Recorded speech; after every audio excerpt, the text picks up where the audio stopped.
Depuis 5 mois qu'il marchait. Il avait le soleil levant pour seul point de mire. S'évaporait peu à peu tout ce qu'il avait quitté, jusqu'à son nom. Il avançait sous une lumière sans jour ni ombre, dans une heure où se valent le soir et la naissance. Il ne faiblissait pas, ne trébuchait pas, ne priait pas. Sa barbe recouvrait la moitié de son visage comme une croûte, et sa tunique, pourtant bien trop ample pour ses épaules, collait à sa peau. Il avait enveloppé ses pieds dans des bandelettes pour que ses semelles ne les entament pas. Devant lui, la terre, devant lui, crépitant de silence chauni. Les pouces, dans leur lente crispation, se confondaient aux pierres. Il voulut cracher comme on s'humecte la gorge, mais il ne transportait rien ni salive. Ses épaules coûtaient. Sa nuque courbée, chaque enjambée faisait le poids d'un corps. Il fuyait. Sa marche était un interminable affrontement. Il n'avait personne sur ses pas. Il entrait seul sur cette terre en dehors des routes, des promesses, des racines. Et il comprit que cette terre était sienne.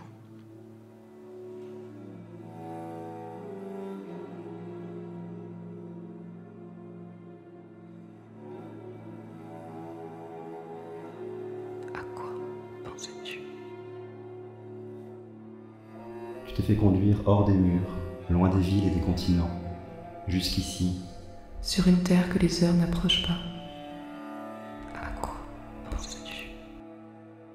Quand tu as passé les lignes, quand tu as traversé les sommets gris, fermé, foulé les dernières pousses sèches comme du bois, quand tu as vu s'épuiser dans ton dos les derniers accents de sétar, les derniers parfums dans le frottement de tes semelles, quand tout a cessé autour de toi sinon le vent, la poussière, et même si tu ne voyais plus clair, même si le jour et la nuit commençaient de s'enfoncer l'un dans l'autre, de s'évanouir l'un dans l'autre, sans plus finir d'enfler, à quoi pensais-tu ?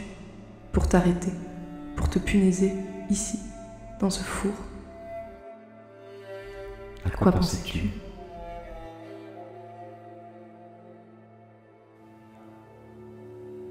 Ne dors pas. Ne dors pas. Il faut leur coudre les paupières, aux morts. Leur coudre les paupières pour préserver leurs images intérieures. Que leur mémoire ne s'évapore pas par les yeux. Ne dors pas. Il n'est nulle mort possible. La mort, c'est celle des autres, celle qui se voit à la surface, qui se laisse regarder. Ton existence à toi est une nuit sans commencement, de celle que l'on n'interrompt pas.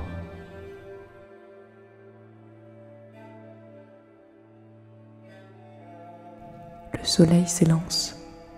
C'est pour toi qu'il s'étend, qu'il s'étire, pour toi qu'il brûle. Il est ton tatouage, ta sentence, ton clou. Le passé en germe dans la moiteur de tes jours. Il est le cœur qui s'essouffle en toi, devant lequel tu dois comparaître sans te dérober jamais, parce qu'il est l'œil. Il est le ventre qui digère ton existence, qui t'accorde son sursis et ronge ton repos. Il est l'astre, le clown blanc sans rides, sans ombre, et il résonne. Il parle à travers toi. Il t'entend.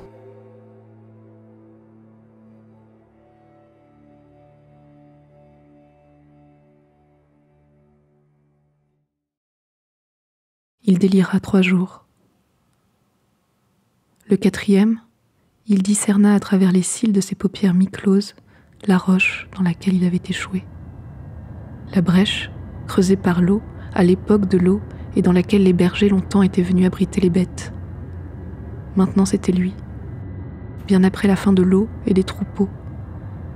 Lui, à flanc de calcaire, mais dans les traces d'un autre, dans l'ombre d'un autre, un homme qui avait pris soin de recouvrir d'un tapis la chaleur du sol et qui peut-être était presque là, peut-être allait rentrer et dont il fallait se préparer au retour.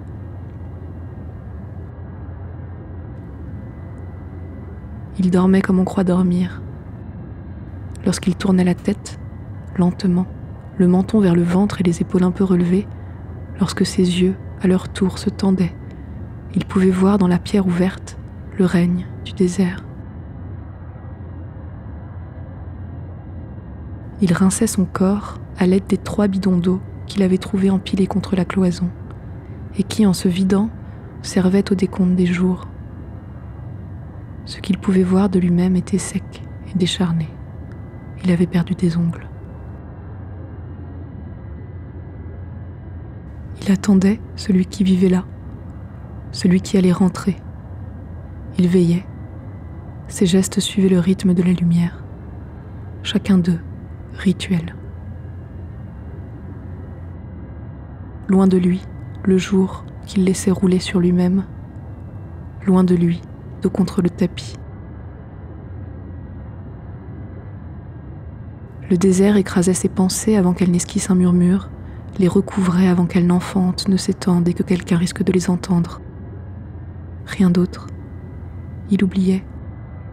Fatras d'hallucinations façonnées, briquées, cirées, et qui rejetaient contre ses lèvres, éclatées par le ressac, le nom d'Annabelle. Annabelle. Pas ce nom. Tu n'as plus le droit à ce nom. Un bref instant, à force de silence, il entendit susurrer contre ses tempes « Tout qui va, vagit, puis s'ébruite, ingurgité par la réalité tombante. » Un bref instant. La capitulation n'était pas un échec, elle était un jour de plus, parmi l'éternité qui l'attendait, qui l'attend.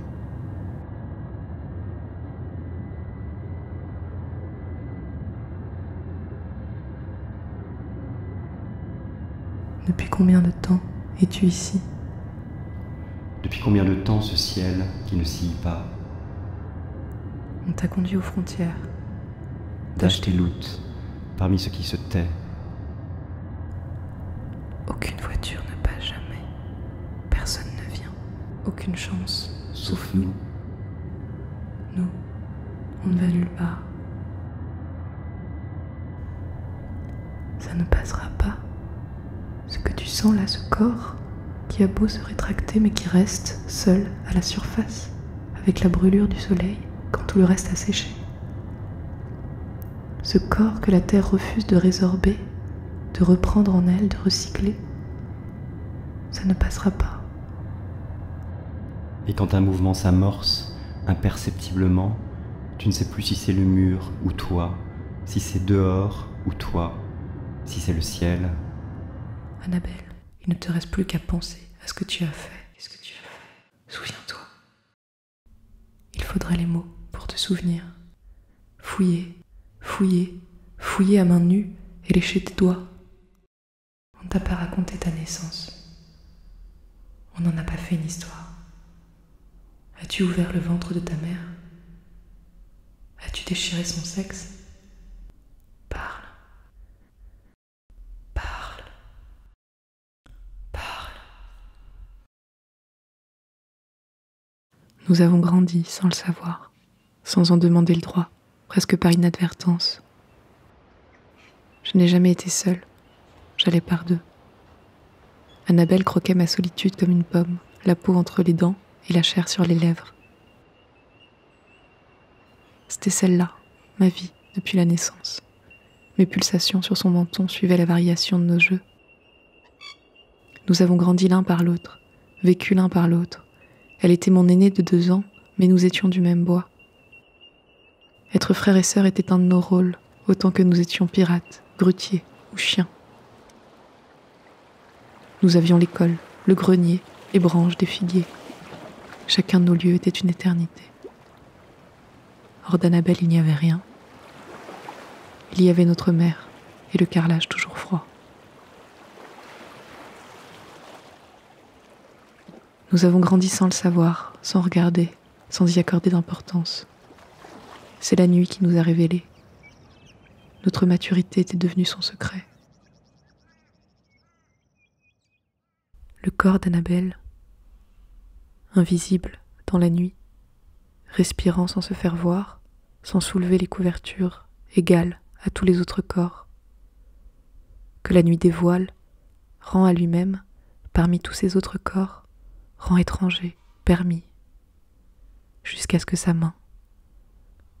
Annabelle sur le matelas posait le dos de sa main, si légèrement que le drap ne pliait pas, écarté de son corps, donné à la rencontre de mes doigts comme à la nuit, indifféremment, d'accord pour se faire happer, d'accord pour disparaître, tant qu'on ne dérangeait pas le silence, tant qu'aucun de ses mouvements ne crissait. Sa main est apparue au bout d'un tâtonnement, d'un étirement de mon bras qui n'aurait rien dû rencontrer d'autre que l'air, mais sans heurts. La main d'Annabelle dans la nuit n'était pas la main de ma sœur, c'était la main d'une autre, la main d'un corps parmi tous les corps qui se donnent sans appeler, qui réchauffe et tremble dans un frisson qu'on veut caresse, la main qu'on prend, qu'on retient en croyant serrer avec elle l'ensemble de l'être, la main qui se plie comme un cou et respire comme un ventre. J'ai pris dans la nuit la main d'Annabelle qui n'était plus Annabelle, la main inconnue, la main nouvelle. J'ai rencontré la paume d'Annabelle pour la première fois.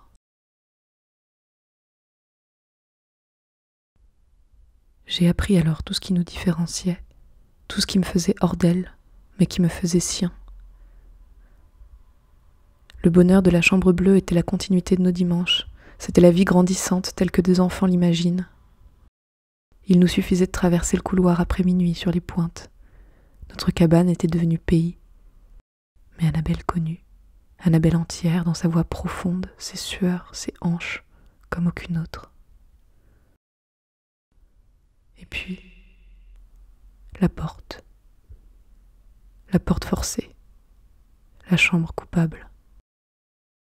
Ça faisait trop de corps pour une même pénombre, une mère et ses 2 enfants. C'était trop lourd à cacher.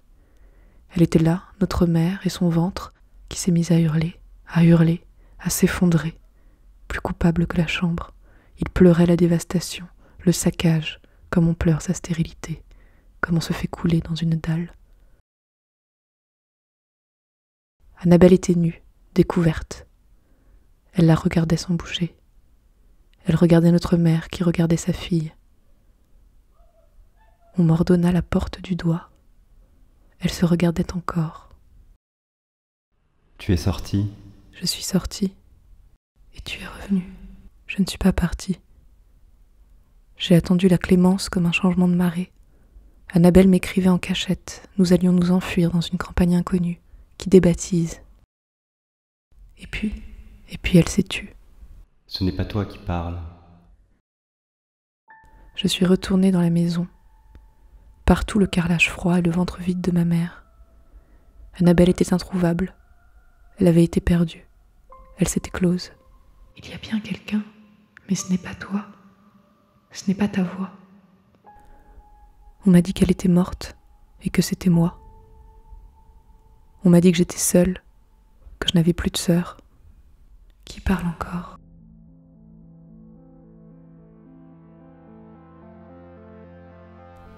Elle arrive. Annabelle, survivante, tu la vois. Elle t'a retrouvée en sillonnant les mers. Elle enjambe la coque avant même que le chalutier n'ait fini d'amarrer. Le pied déjà posé sur le ponton de bois, vers toi, au bout, à l'attendre dans une chemise propre, une poitrine propre et des joues rasées. Elle vient vers toi pas à pas, lentement, se précise devant toi et te laisse le temps de la réapprendre. Annabelle revenue de sa disparition. Dans le col d'une parka que tu ne lui connais pas, à la coupe un peu lâche, son visage s'est arrondi. Elle avance, tu la regardes. Elle est là.